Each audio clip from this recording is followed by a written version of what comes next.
Welcome to Youth Voices of Greater Cincinnati. My name is Claire Kelly and this is my partner Rainiel Oglesby. Today with us we have some very special guests here to talk about Zen Buddhism. Would you please introduce yourselves? Hi, I'm Kathleen Riemenstein with the Cincinnati Zen Center. And I'm Dave Renke, also with the Cincinnati Zen Center. Well, can you tell us a little bit about yourselves, just for some background info? Well, I grew up in Michigan and went in the Air Force for 10 years, got out, and eventually relocated to Cincinnati.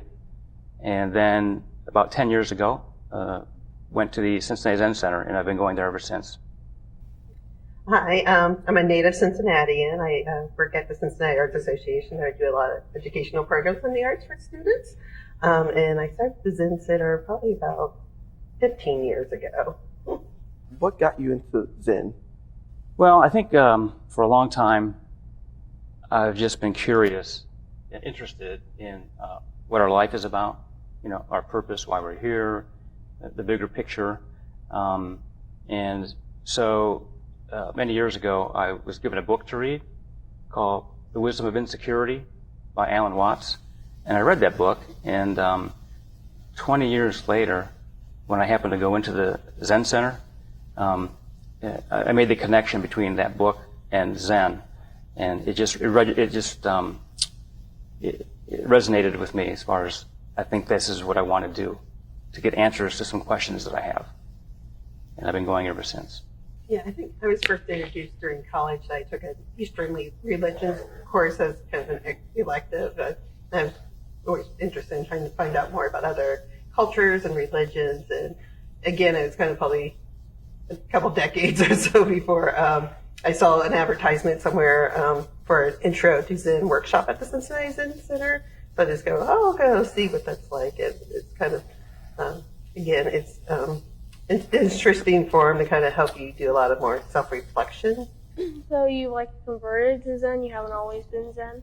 I can only speak for the folks at Cincinnati Zen Center, and my opinion is a conversion, to convert from something else. Because you can be, and people are, many things, and they go to the Zen Center. So you can be Catholic or Muslim and go to the Zen Center. There's no conflict there. So conversion, to convert somebody, is really kind of a foreign idea to us. We don't actively go out and try to convince people to, it'd be nice if they came and meditate with us, but we don't look to people convert and give up their religion to come to ours. Make sense? And the Zen Center actually has a relationship with a church that does meditation. Yeah. And we've spoken to other churches. We actually have some students from Catholic schools come visit to kind of learn more about really focusing more on the meditation part versus the religion of Buddhism. There is definitely some Buddhists who focus more kind of as a religion. For us with the Zen Center, it's really about the meditation. Do you know where Zen Buddhism came from? Did one person meditate and get enlightened, or did somebody just bring it, or what? Yeah, so the Buddha, the story goes, is he sat under a Bodhi tree, which is kind of similar to a fig tree, I think, and he just sat there and just kind of contemplated the world, and eventually he reached enlightenment. And so he's considered the founder, the first kind of spiritual leader, if you want to call it that, of Buddhism. Zen, actually, Bodhidharma, who was studied in India, went to China, and that's kind of and he was really about focusing more on the meditation versus the teachings of the Buddha. So that's really kind of how Zen became. It started in China and then kind of moved eastward to Korea and Japan. So Zen Buddhism is more like a branch of Buddhism rather than traditional. Yeah, there's several branches. So a lot of people know the Dalai Lama, and that's Tibetan Buddhism is a type of Buddhism, and the Dalai Lama oversees that branch. I've heard it described as Buddhism is what the Buddha taught. All right, and Zen is what he did. What did he do? He sat and meditated. So we do very little talking, and we have talks once in a while, but it's really focused on sitting. That's how the Buddha became Buddha means to be awakened, the awakened one. So that's kind of why our branch in Zen, we focus on this meditating. Does Zen have any regular practices like prayer or church? We in Cincinnati have regular meditation practices, Sunday mornings and Thursday evenings, and occasionally some other times. But it's a regularly scheduled event, meditation. So we'll sit for 30 minutes in meditation. Then we'll have walking meditation for 15 or 20 minutes, and then we'll sit another 30 minutes. And we'll do that. That would be like one session. And then we have another group that comes in. If you can't make the 7:15, you can come to the 9 o'clock. So we do that on Sundays and also on Thursday. Can anyone come? Absolutely. People all the time show up with no practice. They just kind of want to check it out. And we're ready for that. We're pretty good at getting people acclimated, teach them how to sit comfortably. Like, do people like come back? Like, are there any regulars and stuff, or? Do they come back? Yeah. Yeah, we have, yeah, there are like a core group of people who do it regularly a lot. And then, yeah, we have new people come in.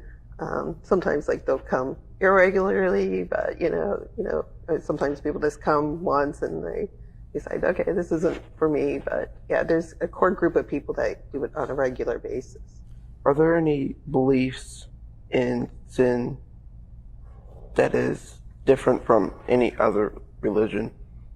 In Zen, we don't require anybody to believe anything.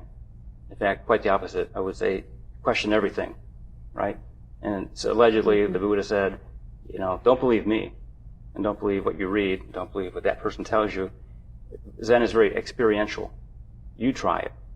See if it works for you. Don't believe me. I mean, I can give you my thoughts and opinions about something, but so I think that's quite different than most, religions, if you want to classify it as a religion. But there's really no beliefs that you have to subscribe to. Would you agree? For the most part, I think one thing we do kind of talk about a lot is having compassion. Or, we do have precepts which are kind of similar to guidelines, kind of like the commandments. I shall not kill.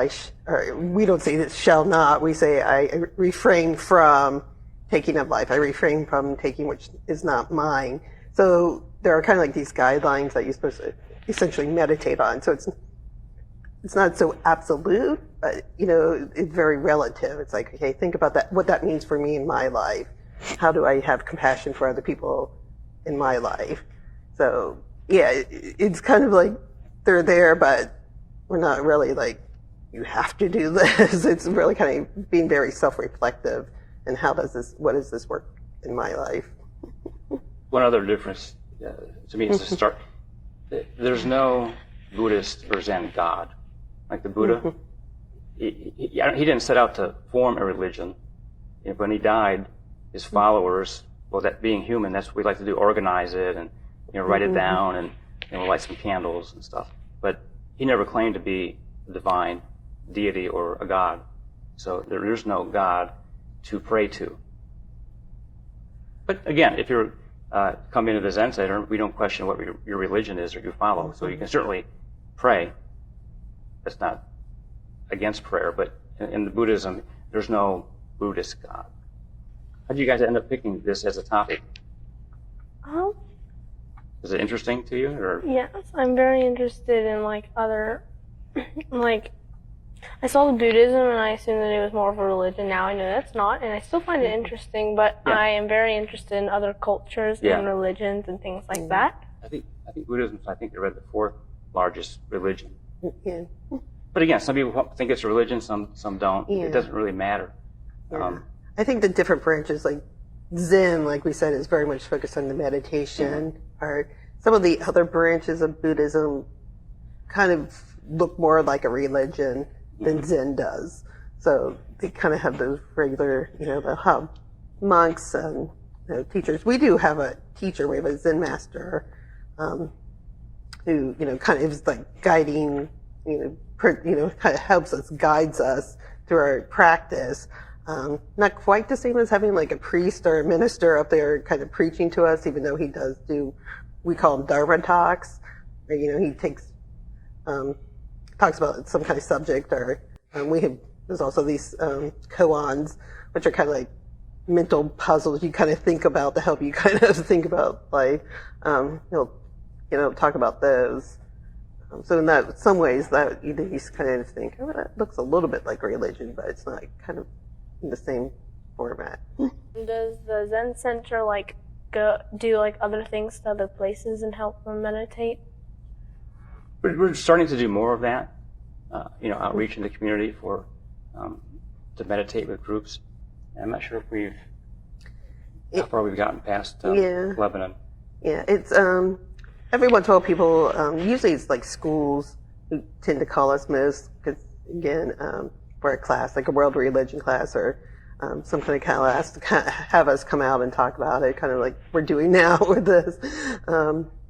So yeah, besides the prison population, we haven't done a lot of meditation outreach. Are there any specific clothing that you need to wear while meditating? If you were going to come Thursday or tomorrow evening, we would wear something loose fitting because we're going to be sitting, right?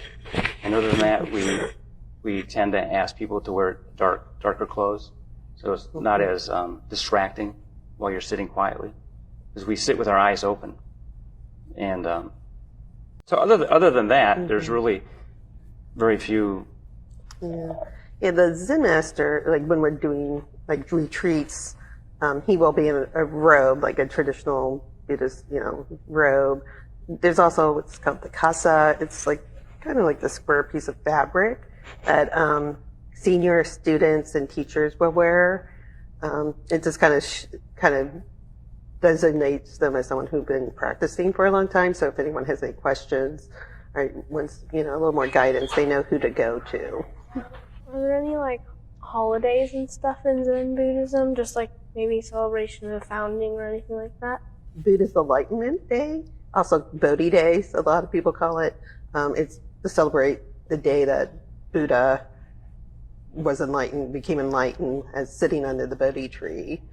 We have for several years done an extra meditation session. Usually, Buddha Enlightenment Day, I think, is December 8th, but we do it whatever, the weekend that's closest to that. We'll have a extended sitting period to kind of honor that.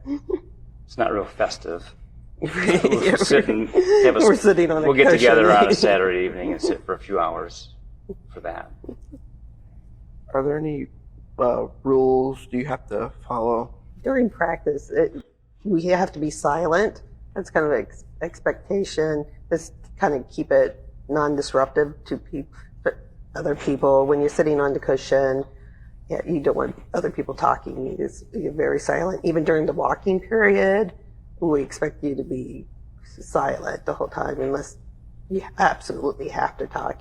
And when we do longer retreats, which are kind of all day sits, again, we're silent all day. It's probably one of the biggest ones.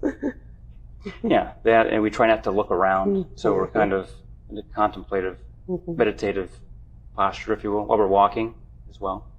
So we try to be still when we're sitting, silent, and not looking around. And then we just do our best because it's not easy, right?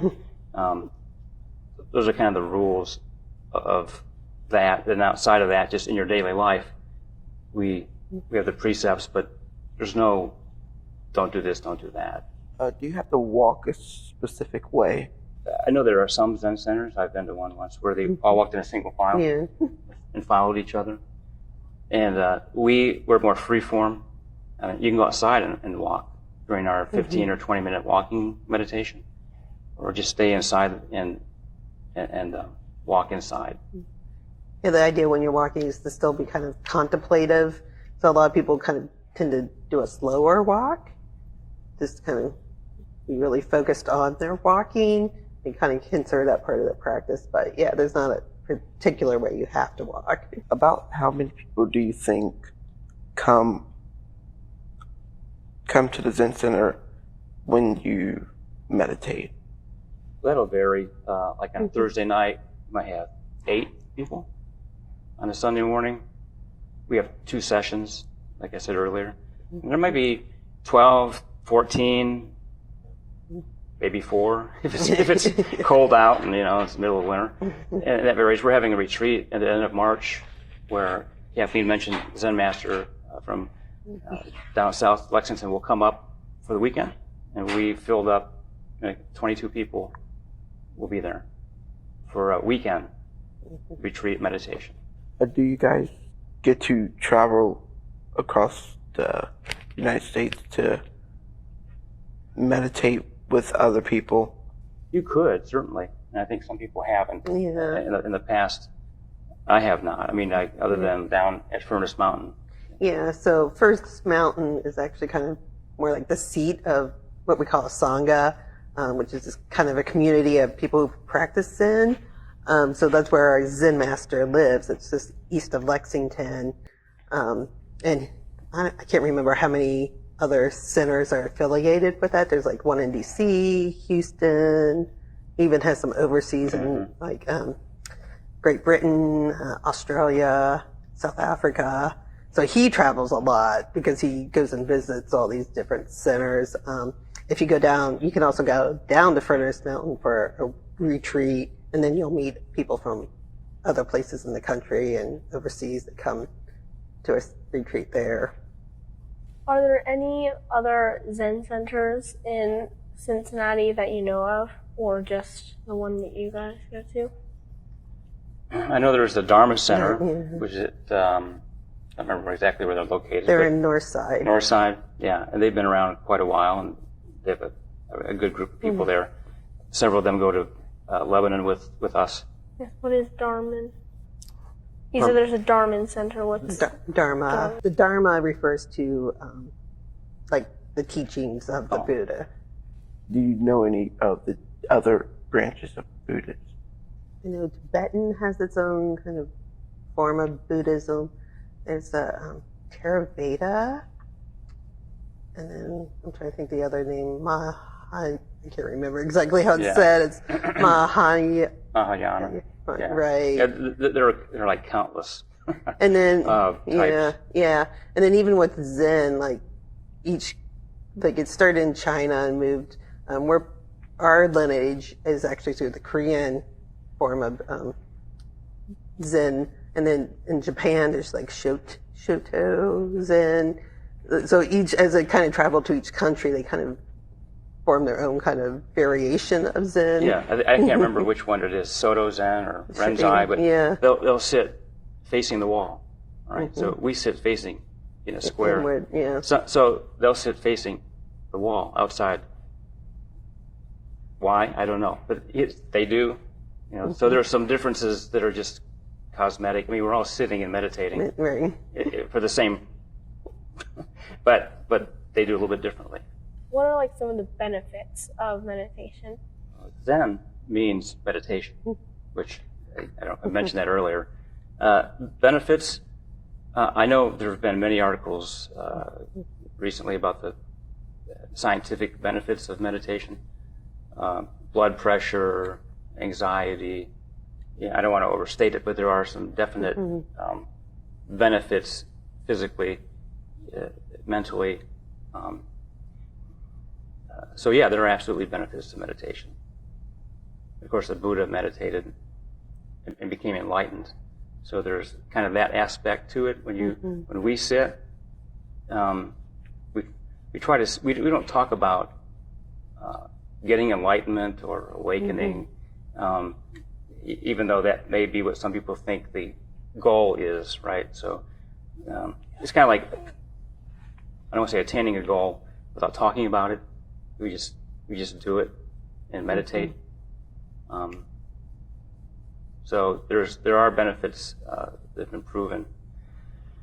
Would you agree, Kathleen? Yeah, I think like a lot of the scientific studies have shown that it does actually seem to change your brain, like how it's wired and like connections, to help with a lot of like helping with anxiety. You kind of do after you do it for a while. You don't get so razzled by things. It's just kind of like, I've had moments where it's like I start to get stressed out and I'm like, why am I getting stressed out about this? Then you kind of go back into that more self-reflection that I've been talking about, that it's like, okay, why is this like stressing me out? And so it helps you, I think, on an individual basis kind of understand what are those kind of triggers that would stress me out, raise my blood pressure, and then you kind of can help yourself calm back down. And that's, I think a lot of the science has kind of shown that it does that. They can the physiology, they can show that, and that's what happens. Earlier you said that you're gonna go on a retreat. What do you guys do while on that retreat? Meditate. Well, yes, and so it is basically, in a nutshell, and we do this on Sunday morning, and it's like taking a Sunday morning and repeating it over and over and over. So we do chanting. All right, we'll do some chanting. We have 4 or 5 chants we do, or maybe a few more. So we'll do 3 or 4 chants to start the retreat, let's say. Then we'll sit for 30 minutes. We'll walk, meditation for 15. Then we'll sit for 30 minutes. Then we'll walk for 15. And throughout the day, from maybe 8 a.m. to 9 p.m., or whenever we start, there'll be breaks there's a working period where we'll have an hour where we'll each get a different task. All right, and the task isn't necessarily to clean the table, although it is. It's to do it, I hate to use the word mindfully, okay, but that's the same mindset. And then we'll have, a lunch, more sitting, walking, and then a dinner period. So it's interspersed with, food and a work period. But it's really a pattern of sitting and then walking. And then there's also what we call interview sessions. So you have one-on-one with the Zen master, and you can kind of talk about your own individual practice. Or we talk about if we're studying a koan or some sutras are kind of considered the teachings of the Buddha, then you can kind of talk to him one-on-one about that. So if you want, he never gives you the answer, but you can kind of say, well, this is what I'm thinking. And he'll be like, yeah, okay. So there's more that goes on too. I forgot, yeah. So that's kind of what a retreat is like. How long is the typical class at the Zen Center? Or practice. Well, it's an hour and a half, I guess. So, 9 to 10, 15, 10, 20. We'll sit for 30 minutes, walk for 15 or 20, sit for 30. That would be it. On a Sunday or a Thursday. That's typically what we do. And from the retreats, we have had all day Saturday retreats. We might have a guest come from out of town, or we might just do it ourselves, and we'll sit from 8 till 8, the same kind of pattern I mentioned earlier. So generally it's 2 sitting and 1 walking period. How long is the retreat? Like, is it like a whole weekend long, or is it just like one day, or what? Kind of a mixture of both. When Zen Master comes up, we do all day Saturday, pretty much like 8 or 9. It's pretty much like a 12-hour day, and then we come back on Sunday and do half a day, so like 9 to noon or 1 o'clock. We've done some just one day, where it's sometimes like 9 to 6 even. Right, it'll just be an extended one day. If you go down the Furnace Mountain, they've done a whole week retreats. They've also done a whole month retreat. So every year there's a whole month. I think the month of October now. Yeah. Or I can't remember. It's a whole month of that. And they just finished up a 1-week retreat. So throughout the year, they have weekends. Starts Thursday night at Furnace Mountain to Sunday afternoon. Yeah. So they have some week-longs and a month long. And you can sign up. The kids can go. Yeah, on the retreats, like, I know some types of Buddhism, like, they don't like eating meat, or like sometimes they fast. Like, what sort of things do you do? Do you not eat much food, or do you not eat meat, or do you just kind of? So we typically do vegetarian meals. When we have it here at the Cincinnati Zen Center, since we usually start about 8 or 9, people do breakfast at home, and then we do lunch and then a dinner. Actually, at Furnace Mountains, because you're staying there overnight, they do breakfast and lunch, and then dinner is actually optional. It's kind of not quite so formal. It's just like they just pull out leftover foods from lunch, and it's like if you want something to eat, you can have it. Yeah, so it's a vegetarian But vegetarian, meal. yeah. But you don't need to be vegetarian to be in Zen. But typically it's a vegetarian meal. A lot of times during the walking period, if it's a long retreat, I'll go out to my car and get a Slim Jim. And just kidding. But it's not like sinful to eat meat or anything. Yeah. But many don't. Do like children come on the retreats and to the classes? We actually have a meditation for kids on, I think it's once a month. Yeah, it's once a month. Yeah. Once a month, like at 11 a.m. after we do our, and then it depends on the age and so forth. I mean, I've seen occasionally, not a lot, but kids come with their parents. You have to kind of just weigh the maturity level of the child if they can sit still. But so we don't have any rules against children. Did you want to learn how to meditate? I'll show you how. Oh, yeah. So when we meditate, we typically, not everybody, we have cushions on the floor. You've seen the cross-legged thing, right? And you can do that. We sit in chairs, and we use benches. So but if we're going to do it right here, all right, in a chair, because we didn't bring any cushions. So the way we would do this, you want to have your feet flat on the floor. Okay. Right now. And you don't want to lean back or slouch. So you want to kind of have a good posture on your back. Just let nature do its thing with the curve there, and just kind of, and then your hands. We do this. It's called a mudra. Put your hands like just your left hand on top of your right, and just tips of your thumbs touching. All right. Now you don't have to do that. It's not like you can still meditate like this. Yeah, some people kind of just set their hands but here. But this is, and you might see it in some statues and stuff. So I'll do this like tonight when I go to 11, and I'll do this. But you can do that. From there, you want to just relax your shoulders. I tend to pull my shoulders a lot. I notice stress pulls. Just let them hang there normally. And then your head's going to be looking as if you're looking to somebody sitting across from you. So you don't want to, have your head down. Just kind of normally looking forward. All right, so we got that part. And we're going to, if you relax your eyes and your face and just relax and let your eyes close just almost so you can just see the floor. Maybe your eyes are 90% closed, which took me actually a while to get the hang of.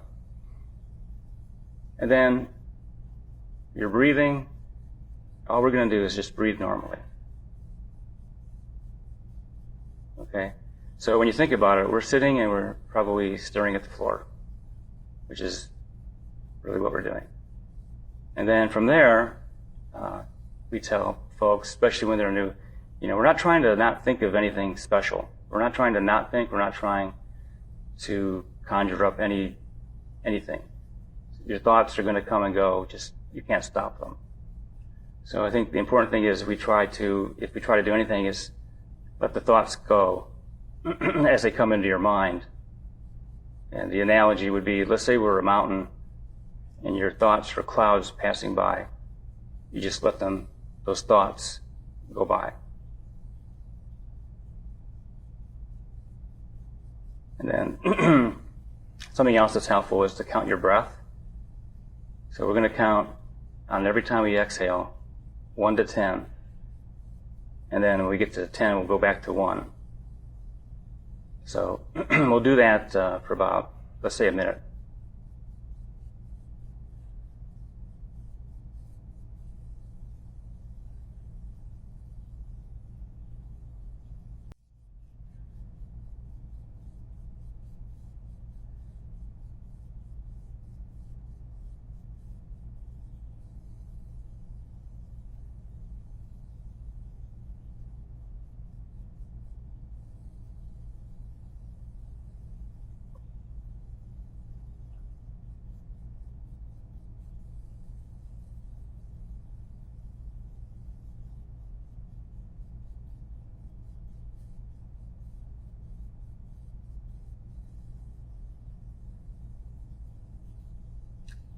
And that's it. Good job. You're now experts. You can't do it wrong. All right. And the last thing I would point out that I say we, but to get any benefit at all, and whatever your purpose of doing it is, the recommendation is like, I remember when I first, Kathleen mentioned the interviews with the Zen master, and the very first time I met him, I asked him for some advice, like, what should I read? Any books you recommend? And, but he did say this, he said, meditate every day, no matter what. When he first said meditate every day, I was like, I can do that. But then he said, no matter what. I'm like, oh, that means no matter what. 30 seconds, 1 minute, you don't have to do a full 30 minutes, but it makes kind of sense. If you go to the gym and work out, you can't go once a week. Well, you could, but to get the most benefit, you should do it every day. So I think a lot of us try to do that. Are we successful? Maybe not always. Yeah, well, now our listeners know how to meditate. And now you know how to meditate. Yeah. Great. Yeah. Is it what you thought it would be? What was your thoughts of what meditation is? Because I know I had some before I did it. I mean, it was probably just like the traditional. Sit down. Are you going to levitate?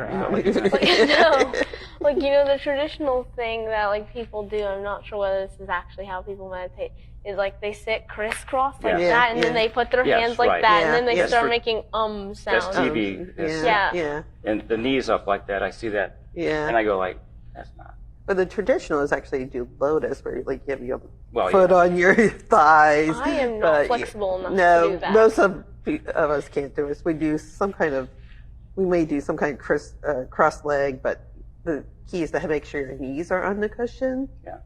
Instead of up, you want to make sure your knees. So those commercials where their knees are up like this. Yeah. It's because the knees help stabilize you. It's like the knees, then your butt. We kind of talked about this kind of triangle. If you're in the chair, maybe you can do a whole show on meditation. Yeah.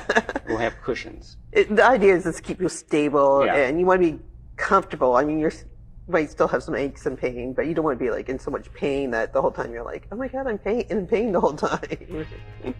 Thank you so much for watching. This has been Youth Voices of Greater Cincinnati. Until next time.